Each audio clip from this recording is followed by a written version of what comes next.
밴쿠버에서 만난 한 아이가 생각나네요. 그때 한 수행자의 어머니가 돌아가셨어요. 어머니는 간암 말기였고 수행자는 아니셨습니다. 딸이 수행자였죠. 어머니는 돌아가실 때 고통이 무척 심했어요. 의사도 어머니가 벌써 떠나야 했다고 말했죠. 그렇게 말도 못할 고통 속에 사흘을 버텼어요. 딸은 어머니의 질병과 죽음을 대신할 방법이 없었죠. 어머니가 너무 괴로워하니까 딸은 보리 선수의 평범한 헌물인 단양 팔찌를 쥐푸락이라도 잡는 절박한 심정으로 어머니 팔에 채우며 엄마가 아프지 않게 해달라고 불보살님께 빌었습니다. 암이 끝까지 진행돼서 돌아가실 게 뻔했지만 돌아가실 때라도 편히 가게 해달라고 빌었죠. 믿기 힘든 이야기지만 딸이 모두 앞에서 말하길 팔찌를 채우고 1분이 지나자 어머니가 몸부림을 멈추고 평온을 찾으셨답니다. 딸은 감격해서 약사볼 심주를 염송하기 시작했고 형제 자매들도 함께 염송했습니다. 어머니가 겨우 진정되니까 놀라서 같이 염송한 거죠. 1시간 후 병실 전체에 단양이 감돌았고 어머니는 천천히 미소 지으며 부처님이 정말 계시는구나 라고 하셨답니다. 그리고 30분 후 어머니는 행복하게 떠나셨습니다. 인자한 미소를 띤 채 화색이 도는 얼굴로 가셨답니다. 간암 환자의 얼굴은 낯빛이 누렇고 안 좋은데 어머니는 만면에 홍조를 띠고 편안하게 웃으며 세상을 떠나셨답니다. 그리고 병실 전체에 단양 향기가 났다고 합니다. 이 이야기를 듣고 우리 모두 감동했습니다. 이야기를 마치자 평소 엄마와 함께 오던 한 아이가 그날은 할머니와 함께 왔는데 벌떡 일어서더니 스승님, 저도 할 말이 있어요 라며 손을 들었어요. 제가 무슨 일이냐고 했더니 스승님, 보리선수 법물이 훌륭하니 천도 좀 해주세요. 좋다고 했더니 자기 엄마를 천도해달라고 하더군요. 엄마는 왜? 맨날 절 때려요. 급한 일 아니니 나중에 얘기하자고 했죠. 말로 상처를 준 겁니다. 외동 아들이라 너무 잘 키우려 하는 거죠. 강요하는 말도 먹어라, 자라, 공부해라. 엄마의 표현 방식이 다소 거칠었던 겁니다.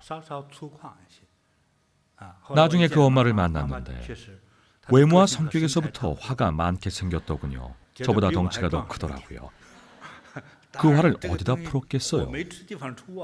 가족 중 아들만 아랫사람이니 맨날 혼낸 거예요. 그렇게 키웠으니 천도해달란 소리를 듣죠. 이렇게 어린데도 엄마를 떠나고 싶어 했고 심지어 누군가가 자기 엄마를 데려가기를 바랐습니다. 그러니 사랑을 표현할 때 긍정적인 말로 하세요. 부정적인 말 말고요. 싫은 소리를 하면 속은 시원하겠지만 듣는 사람에게는 고통이니 주의해야 합니다. 선한 마음과 선한 행동과 선한 말, 이것에 대해 좀 더 얘기해 보겠습니다. 나쁜 말을 입 밖에 내지 않으며 듣기 좋은 말을 많이 하되 거짓말은 하지 마세요. 마음이 선하면 적어도 남을 속이지 않습니다. 하지만 솔직한 말도 상황에 맞게 해야 합니다. 좀 통통한 젊은 여성에게 왜 이렇게 살쪘냐고 하면 어떻겠어요? 미국인이라면 아마 칼에 찔린 것보다 마음이 더 아팠을 것입니다. 그러니 솔직한 말도 상황에 따라야 한다는 걸 기억하세요. 내 말이 상대를 불편하게 하는 건 아닌지, 오해와 상처의 여지가 있는지 살펴보세요. 지역마다 문화가 다르니 잘 생각해서 판단해야 합니다. 잠시 후 집으로 돌아가면 부부 사이의 호칭을 가장 듣기 좋은 말로, 나쁜 뜻이 없는 좋은 단어로 하나 지으세요. 죽일 놈이니, 영감탱이니, 망할 여편네니, 더 많겠지만 절대 쓰지 마십시오. 조금이라도 행복해지는 그런 말이 좋습니다. 정 못하겠으면 쪽쪽 이렇게라도 하세요.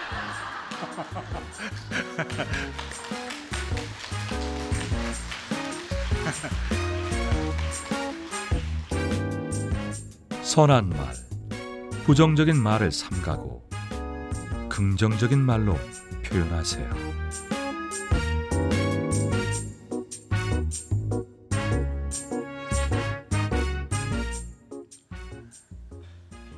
자비를 베풀 때 가장 중요한 건 표현입니다. 보통 말로 먼저 표현하고 행동은 그 다음이니 결국 말이 곧 자비입니다.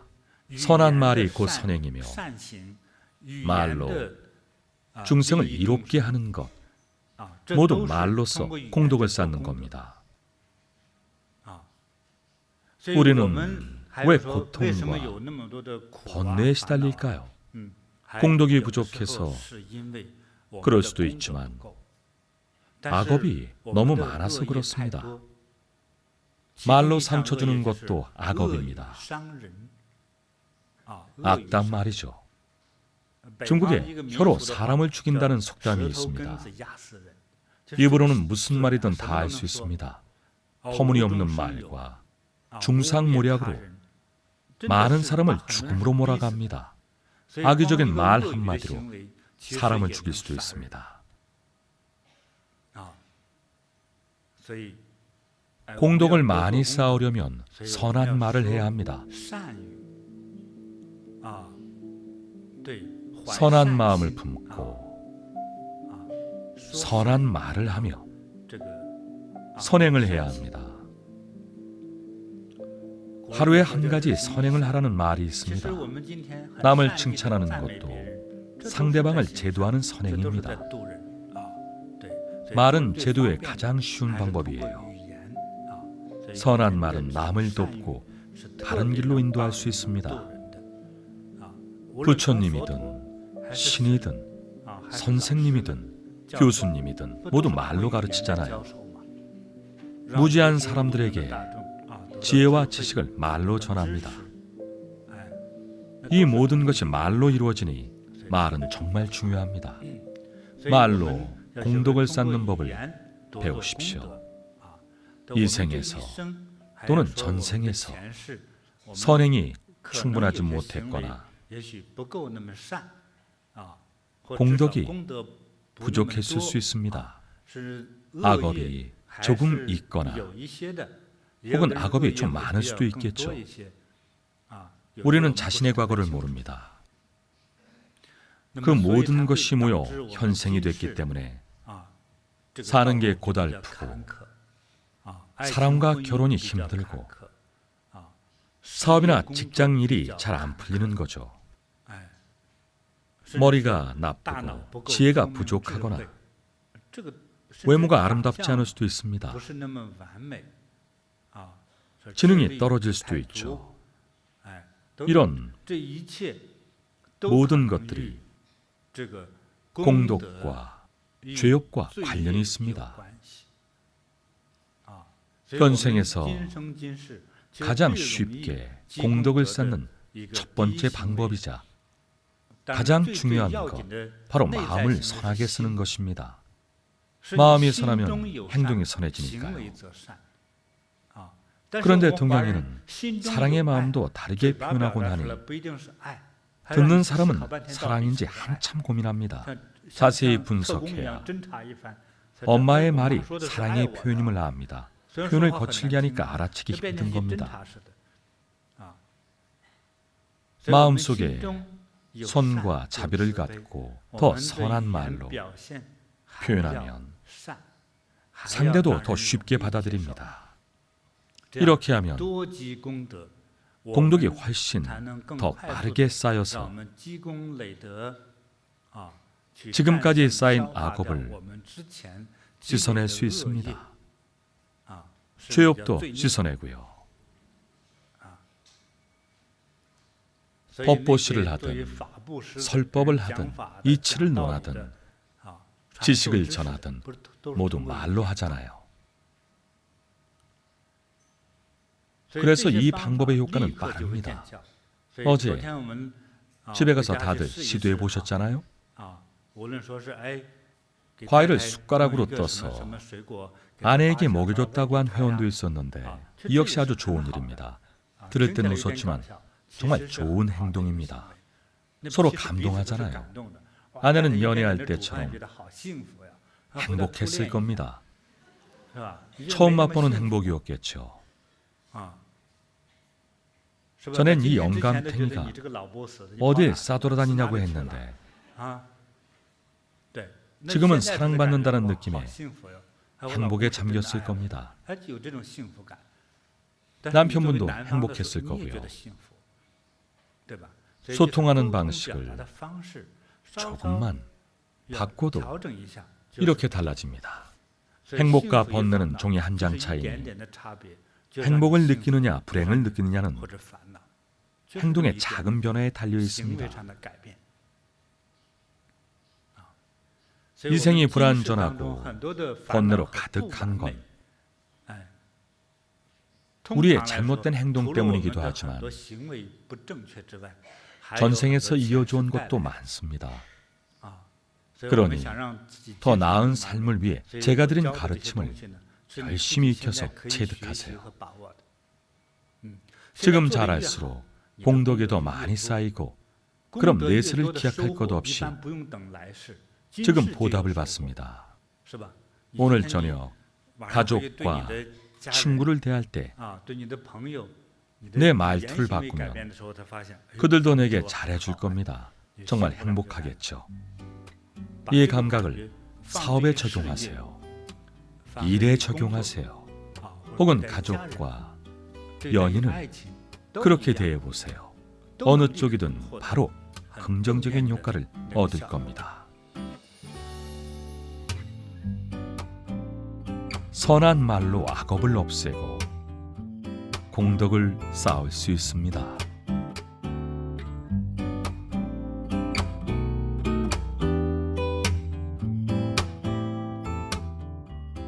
참된 도리를 접하면 가까운 친구들에게 전하세요. 친구에게도 도움이 됩니다. 행복을 느끼고 자비를 배우면 얼마나 좋습니까? 배운 것을 전하는 행위를 불교에서 법보시라고 합니다. 요즘은 휴대폰과 인터넷으로 전하기도 쉽잖아요. 저한테서 배운 지 한 달, 심지어 3일 만에 남을 도운 분들도 있습니다. 내가 그 정도로 지혜가 깊을까 하겠지만 당연하죠. 배우고 이해하셨잖아요. 학교 공부처럼 지금 도리를 이해하면 그게 깨달음입니다. 깨달았다고 하면 불보살님을 떠올릴 텐데 그분들의 깨달음은 만물을 철저히 자각하는 큰 깨달음이고요. 불법을 익히고 선수행 중 우리가 얻는 작은 깨달음은 점호라고 합니다. 이 단어를 기억하세요. 점호는 느린 깨달음을 말합니다. 오는 깨달음을 뜻하고 점은 느림을 뜻하죠. 글자가 어려우니 화면으로 띄우겠습니다. 많은 분들이 한자를 잘못 적으시더라고요.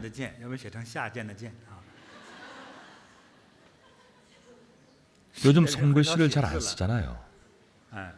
타자로 치면 무슨 뜻인지 잘 안 와닿죠.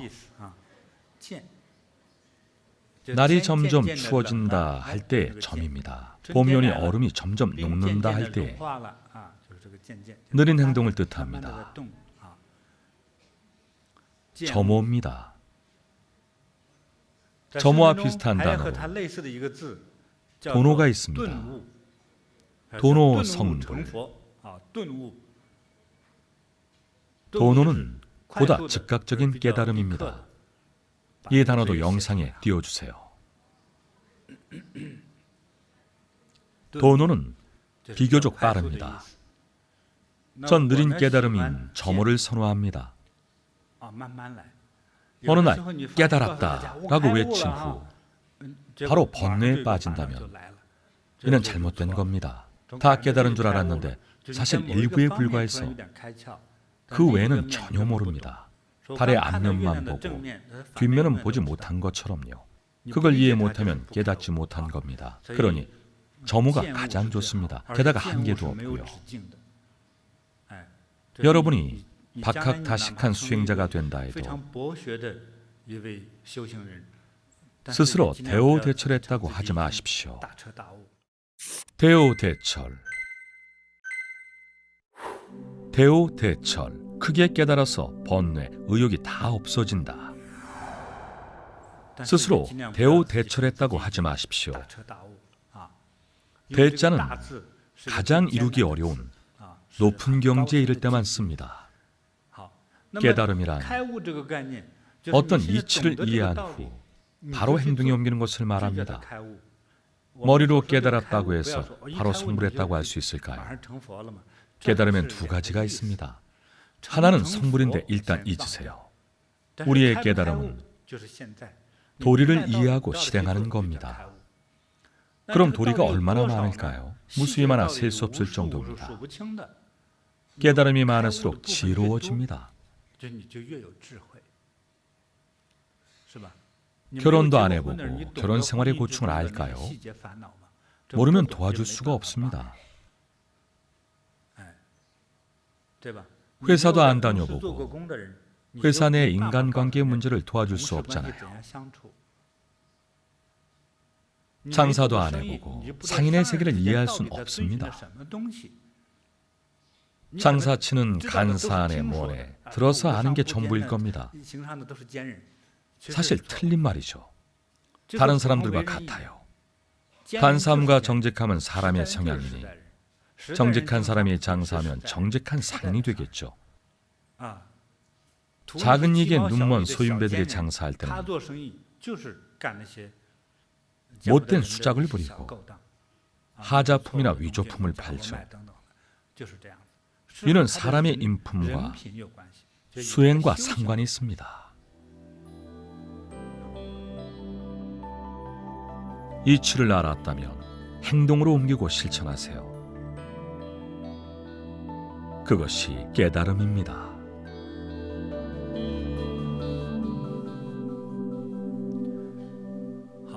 지금까지 공덕을 쌓는 법을 살펴봤으니 올바른 수행에 대해 알아봅시다. 수행은 매일 해야 합니다. 오래 할 것 없이 1시간이면 충분합니다. 1시간도 많다는 분이 계실 수도 있겠네요. 유전적으로 보자면 아무 탈 없이 70에서 80세까지 살 수 있어도 참 좋은 일입니다. 요즘은 급사하는 중년들이 얼마나 많습니까? 작은 스트레스에도 목숨을 잃습니다. 그건 자기 몸을 제대로 돌보지 않기 때문입니다. 포금하고 폭식하고 아무거나 먹습니다. 돈 좀 벌면 고기부터 배 터지게 먹습니다. 아니면 영업 다니면서 사람들과 술을 먹다 간 건강을 잃기도 합니다. 미얀마에서는 돈이 있어도 술 마시고 돈이 없어도 술을 마십니다. 우리가 아무리 도와줘도 여전히 끼니를 못 챙기면서 그래도 술을 사 먹고 간을 망칩니다. 알코올 중독으로 아버지를 잃은 아이들도 많이 봤습니다. 그렇게 가난한데 왜 술을 마시는지 물었더니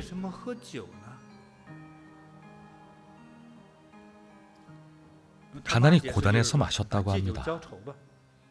술 마실 돈이 있으면 가난한 게 아니잖아요. 때로는 배운 것이 부족하면 그릇된 행동을 하는 경우가 많습니다. 없는 형편에 가장이 술 먹다 죽고 처자식만 남으면 그 삶이 얼마나 어렵겠어요. 이건 정말 도와줄 방법이 없습니다.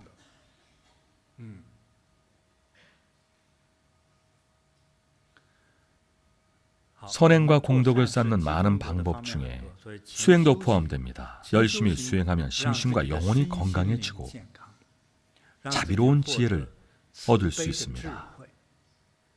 자비로운 지혜가 생기려면 감사부터 해야 합니다. 자비로운 지혜가 대단한 말 같겠지만 사실 자비는 감사에서 시작합니다. 그동안 상대의 호의를 이해 못해서 결점만 봤을 겁니다. 엄마가 무섭게 보여도 실은 자식을 사랑하잖아요. 그러니 감사는 자비를 배우는 첫걸음입니다. 수행을 하면 깨달음이 매우 빨라집니다. 많은 것을 깨닫고 관련 지식을 얻을 수 있습니다. 책을 읽지 않아도 그 분야 내용을 이해할 수 있습니다. 빠르게 지혜로워지고 빠르게 건강해지죠. 항상 선행하려는 마음으로 하루에 한 가지 선행을 실천하고 공덕을 쌓으십시오. 그리고 어려운 이웃을 도우세요. 불교에서는 이것을 보시라고 합니다. 수행자에게 공양하세요. 위로 공양하고 아래로 보시하십시오. 존중의 의미로 공양하는 것입니다. 수행자가 큰 깨달음을 얻으면 많은 충생을 도울 테니 수행자에게 공양하면 공덕이 무한히 커집니다. 부처님의 광명을 얻을 것입니다. 그러니 여러 가지 방법으로 공덕을 쌓으시길 바랍니다. 중요한 건 자비로운 염원을 품고 불완전한 우리의 삶을 보완해 나가야 더 건강해지고 장수하며 지혜로워집니다. 진정한 지혜는 드러내기 어렵고 지혜로운 사람의 내면은 물처럼 고요합니다. 내면이 여러 가지 색으로 엉망으로 뒤엉켜 있으면 분별할 수 없어 혼란스럽습니다. 모든 것이 고요하게 가라앉은 후에야 어느 층에 무엇이 있는지 구분할 수 있습니다. 강물을 떠 담아 살펴보면 불순물이 천천히 가라앉습니다. 어떤 층에 무엇이 있는지 보입니다. 최고의 지혜는 아니지만 그것이 여러분의 지혜입니다. 이런 평범하고 맑은 지혜조차 소수의 사람만 얻을 수 있습니다. 우리는 매일 새로운 일과 사물을 접하다 보니 머릿속이 늘 복잡합니다. 많이 듣고 많이 알수록 혼란에 빠집니다. 사소한 일도 힘들다고 못 받아들이는 사람들이 있죠. 왜 그럴까요? 평소에 차분해 본 적이 없기 때문입니다. 매일 많은 일을 처리하고 있습니다. 이 모든 것을 번뇌가 아니라 평정심으로 모든 것을 받아들이세요. 전 일단 받아들이고 저녁에 다시 정리합니다. 사금을 채취할 때 금을 골라내듯이 필요한 건 남기고 쓸모없는 건 버립니다. 필요 없는 것까지 다 갖고 있지 마십시오.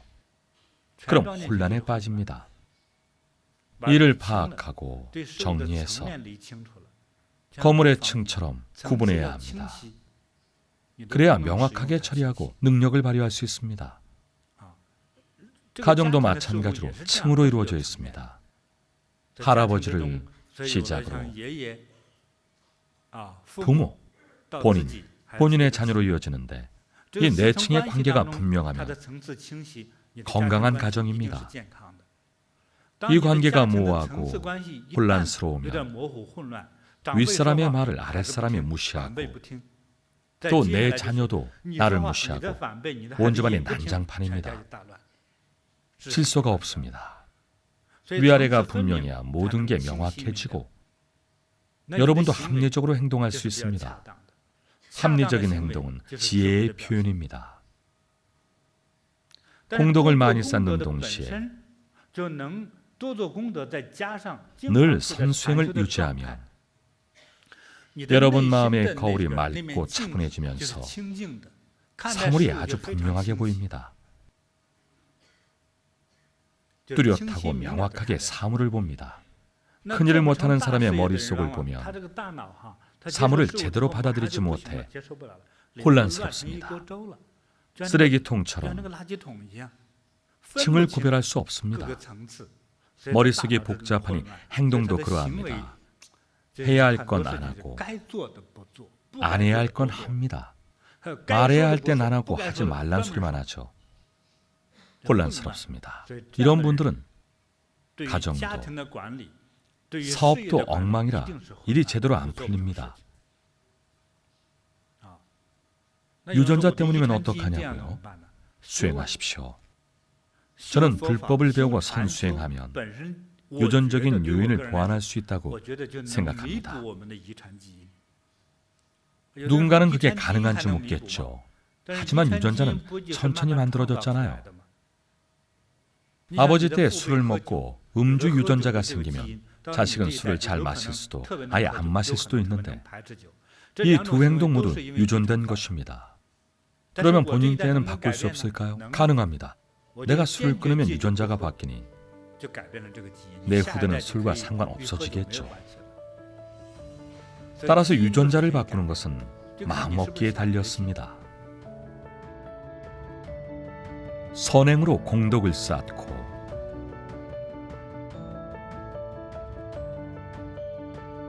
매일 1시간 수행으로 운명을 바꾸세요.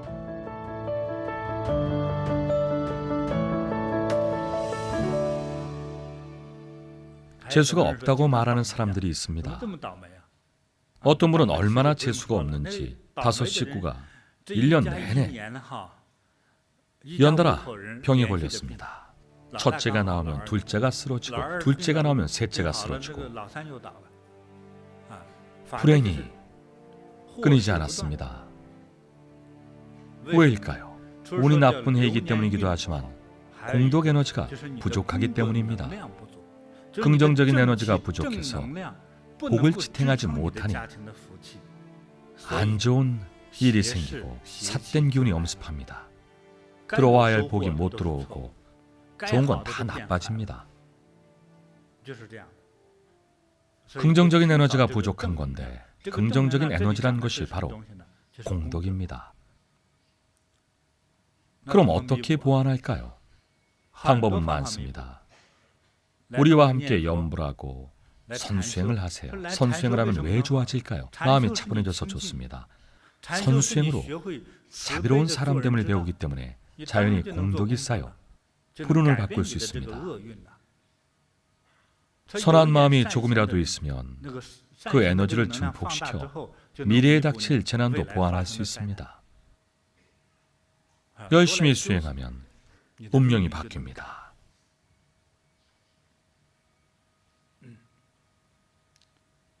사람을 많이 제도하면 공덕이 무한해집니다. 누군가 아프거나 고민에 빠졌다면 찾아가서 도와주고 위로해 주십시오. 여기서 배운 지식으로 그 사람을 도와주면 때론 두세 마디로 해결되기도 합니다. 그런 이야기를 정말 많이 들었습니다. 어떤 분의 친구가 결혼에 대해 고민하는데 제 법문 시간에 많이 다룬 이야기여서 30분 동안 말해줬더니 친구의 고민이 사라졌답니다. 그 뒤에 친구는 어디서 이런 지혜를 얻었는지 물었고 보릴 선수라고 알려주며 같이 와서 공부했더니 친구가 무척 고마워했답니다. 이후 두 친구는 계속 사람들을 돕고 있습니다.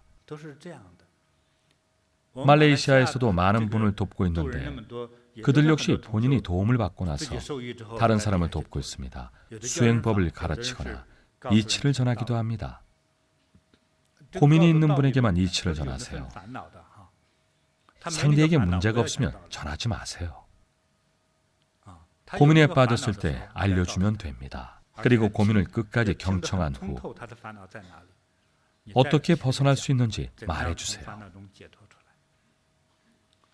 내게 그런 능력이 있을까 하고 생각하겠지만 있습니다. 한번 해보세요. 내가 깨달은 게 있나? 지금 이 순간 이치를 이해했다면 깨달은 겁니다. 사람은 고민이 있을 때 도움의 손길을 바랍니다. 특히 정신적인 문제는 누군가 이끌어줘야 하는데 이는 나이를 떠나 모두에게 필요합니다. 어린아이는 지혜로운 어른이 지도해줘야 합니다. 청소년기의 학생들은 미래를 위한 더 현명한 지도가 필요하죠. 누구나 태어나면 세상 모든 게 낯선데 낯선 건 공포거든요. 외국에 가면 말도 안 통하고 길도 모르고 아는 사람도 없으니 덜컥 겁이 납니다. 그래서 처음 외국에 나가면 사기당할까 봐 눈을 부릅뜨죠. 바로 낯선 두려움 때문입니다. 세상에 막 나오면 모든 게 생소하기 때문에 많은 아이들과 젊은 친구들은 미래를 두려워하고 가르쳐줄 사람을 필요로 합니다. 어른은 어떨까요? 똑같습니다. 예상을 벗어나는 일이 너무 많아서 이끌어줄 사람이 필요합니다. 많은 분이 사랑, 가정, 사업, 자녀 문제로 고민에 빠지죠. 여기서 배운 여러분이 도와주면 됩니다. 선한 마음과 선한 말로 도움을 주면 얼마나 좋습니까? 투자도 필요 없잖아요. 남을 돕는 건 공덕을 쌓는 가장 빠르고 편한 방법입니다.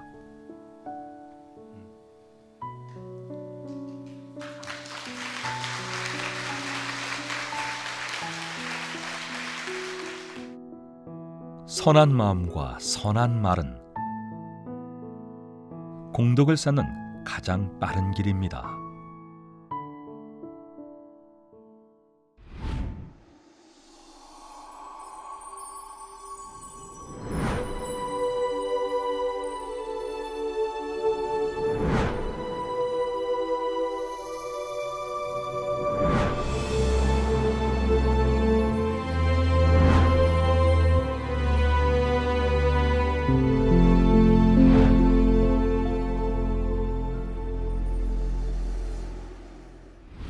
저는 어디가 뭐 이렇게 아픈 게 아니고 영혼이 아픈 사람, 마음이 아픈 사람. 때로는 산들바람이, 때론 폭풍이 휘몰아치다가도 언제 그랬냐는 듯 다시 잔잔해지는, 마치 날씨처럼 시시각각 변하는 우리의 마음. 마음이 건강하지 않다면 세상을 온전히 받아들이지 못한 채 살아가게 됩니다. 가만 생각해보면 저는 그렇게 50이 넘도록 살면서 그렇게 아이를 낳았을 때도 행복하지 않았었고 그렇게 행복한 적이 없었어요. 그냥 어떻게 하면 이 한 곡이 이 한 해 넘기고 어떻게 하면 큰 탈 없이 이 한 해 넘기고 그 생각만 하고 살았거든요. 건강변 때는 이게 인생이 완전 바뀐 거죠. 모든 사람에게 자제를 오고 싶어요. 버스 탈 때 사람들이 막 밀치잖아요. 먼저 내려가세요. 발을 갈구셨군요. 오늘의 사연은 마음의 응어리를 풀고 건강한 마음을 품어가고 있는 김수연님의 이야기입니다. 제가 여기 오기 전에 그냥 남의 물건 훔치지 않고 남 이간질 시키지 않고 그렇게만 살면 잘 사는 건 줄 알았거든요. 그래서 나는 그렇게 살았는데 왜 사람들한테 항상 상처를 받을까? 그게 항상 의문이었어요. 그래서 이게 불법 안에서 나를 이끌어주는 선생님을 만났으면 좋겠다. 나를 이끌어주는 스승님이 계셨으면 좋겠다. 그거를 은연중에 그냥 했었어요. 아무것도 모르니까. 그냥 알고 싶고 어떻게 해야 되는지 알고 싶었으니까.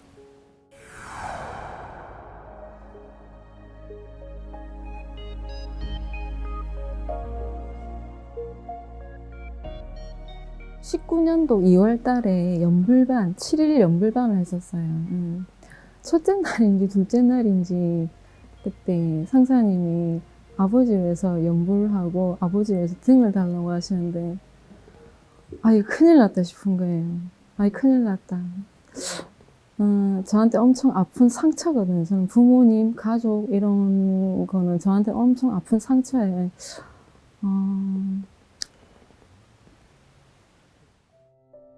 누구에게도 말하지 않았던 가슴속 깊은 상처. 저는 그 환경이 엄청 안 좋았었어요. 제가 어머니는 저를 낳고 얼마 안 돼서 그냥 아버지랑 헤어지신 걸로 알아요. 그러니까 할아버지, 아버지 손에서 컸는데 아버지는 저를 많이 때리셨어요. 네.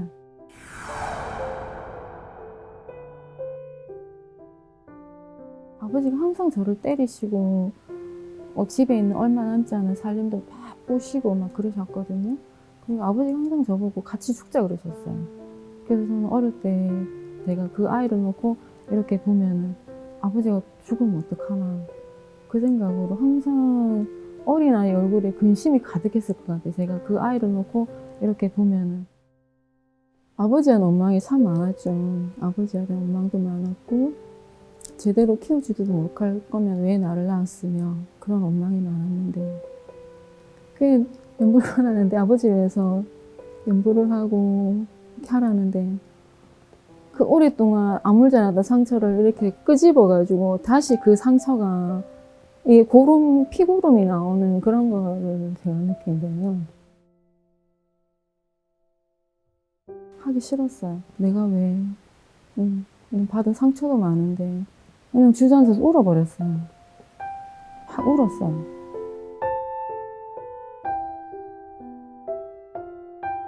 처음으로 아버지를 위해서 1시간 동안 연불을 하면서 1시간 내내 울었었어요. 콧물, 눈물 다 흘리면서. 그리고 그 다음날 바로 아버지를 위해서 등을 달았었어요. 처음이었어요.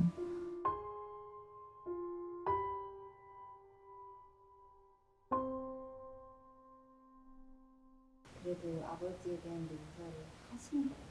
일단은 뭐 네 가업이니 어쩌니 어뻔니 그걸 다 떠나서 그냥 살아먹어서 그러니까 그게 쉽게 안 되죠. 편안하고 따뜻한 가정에 컸어도 엄마가 나한테 해준 게 뭐가 있냐고 엄마 아버지 원망하는 사람들은 많잖아요. 수행하란 말 듣는 것 자체도 싫었어요. 수행하라면은 내가 언제 수행 안 했냐고 내 108배 하는 거 내가 어제 투자한 거 못 봤냐고 그런 막 이게 반발심이 일어나는 거예요. 계속 울면서 기도했었어요. 하고 뇌강명을 거의 못해도 일단 1시간은 꼭 하거든요. 거의 거의 매일. 그때 많이 좋아진 것 같아요. 마음이 조금 응어리가 조금 풀리셨나요? 많이 풀렸죠. 풀리셨나요? 그 어머니, 아버지, 할아버지, 저 가족에 대한 거는 제가 엄청 아물지 않은 그 상처인데 그게 그냥 덮어놓은 거였거든요. 그거 하나를 많이 내려놓고 오랫동안 고민했던 걸 짜내고 많이 그게 치유가 된 것 같아요. 저는. 비온 뒤에 땅이 굳어지고 상처엔 다시 새살이 돋듯 과거의 상처에 제대로 안녕을 구하자 선물처럼 새로운 날들이 찾아왔습니다. 건강반을 거의 하고 나서 수료식 하고 집에 가는 버스를 탔어요. 버스를 탔는데 내 눈에 뭔가 하나 좋게 보이는 필터가 하나 딱 끼워진 것 같았었어요. 저는 그 말을 이해를 못했거든요. 세상이 뭐 달라 보였는데 세상이 좀 다르게 보였었어요. 태어나서 50평생 살면서 그렇게 고요하고 그렇게 고요할 수가 없었어요. 그때 목련이 펴서 이제 막 지고 있을 때였는데 너무 좋았었어요. 너무 좋았고 너무 잘 들었고 모든 사람에게 다 친절하게 대하고 싶었었어요. 그래서 아, 나 이거 해야 되겠구나. 나 이거 꼭 할래. 버스 탈 때 사람들이 막 밀치잖아요. 먼저 내려가세요. 아 진짜. 발을 갈고 오셨군요. 그 정도예요? 제가 주워드릴게요. 새로 태어난 것 같았어요. 너무 편안하고 자제로웠어요. 그래서 제가 생각했었어요. 이거를 내 생일로 다시 만들까 싶을 정도. 그럴 때 지금은 그 아주 감사하죠. 그냥 몸 주셔서 감사해요. 너무 감사한 게 그런 내가 전생에 무슨 죄를 지었는지 나의 조상이 무슨 과업을 저질렀는지 모르겠지만 그거를 내가 사람 몸 받아서 부처님 앞에서 참에 기도할 수 있다는 게 너무 감사하고요. 그 인간 만들어 주신 게 스승님일 것 같아요. 만약에 제가 그냥 스승님 못 만나고 그냥 절에 그냥 가고 하면은 이거를 제가 눈 감을 때까지 안고 있었겠죠. 근데 저는 사실 손에 쥔 게 아무것도 없어요. 아무것도 가진 건 없지만은 그 예전 처음 1년 전처럼 막 불안하지가 않아요. 예를 들어 누가 저보고 보험을 들으라는데 별로 선뜻 안 들었거든요. 그러니까 저보고 믿는 구석이 있다고 그러더라고요. 맞아요. 믿는 구석이 있어요. 감사하죠. 참 보잘것없는 저 사람 만들어 주시고 너무 좋아요. 스승님 만났으니까. 그러잖아요. 사람 몸 받기 힘들고 불법 만나기 더 힘들고 바른 법 만나기 힘들고 스승 만나기가 더 힘들고 하잖아요. 그래서 다 저는 제 마음 공부만 잘하면 될 것 같아요.